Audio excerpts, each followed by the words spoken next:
你瞅啥？不是，我瞅你咋的？啊，你那个嗨，大家好，我是小颖，来到了凯越展台啊，看看他们说的大鲶鱼凯越400RR。按照惯例呢，我们先来试试坐高啊。坐高呢是795，先把它撑起来啊。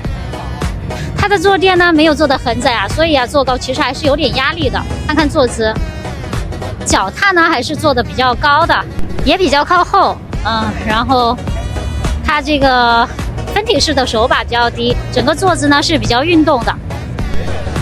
然后我们再来看看整车的造型啊，整体的造型呢比较简洁，车身呢线条其实也很流畅啊，隐藏式的排气，如果是单摇臂的话就会更帅了。那车头的设计呢线条就相对要硬一点了，这也是这台4缸仿赛啊最具争议的部分了。但是外观这个东西啊见仁见智啊，我同事就说很好看。是，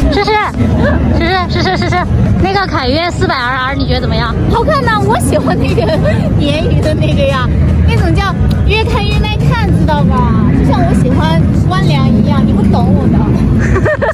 换一个角度想啊，原创度非常的高，辨识度呢也很高，这个也是凯越一直以来的特点吧。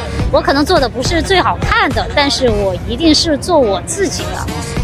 那大家最关注的呢，应该就是动力的部分了。凯越400RR搭载的这一台直列4缸发动机啊，最大功率50千瓦，在13500转爆发。上面数据上呢，看就非常的暴躁了啊，0-100加速呢只要4.2秒，极速更是突破了220公里每小时。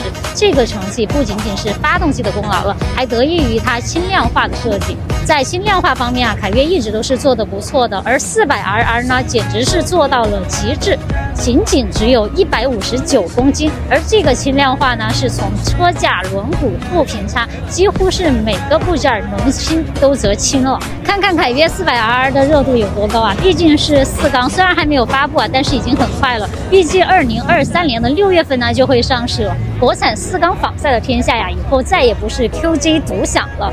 虽然不是同排量级，但是换个角度来想，就是说400级别的4缸仿赛，目前国内还是空白区域，而且日常代步骑行呢，400排量其实已经完全的足够了，并且啊，凯越一直以来都是专注性能的，相信400RR的发布呢会有不错的市场效果。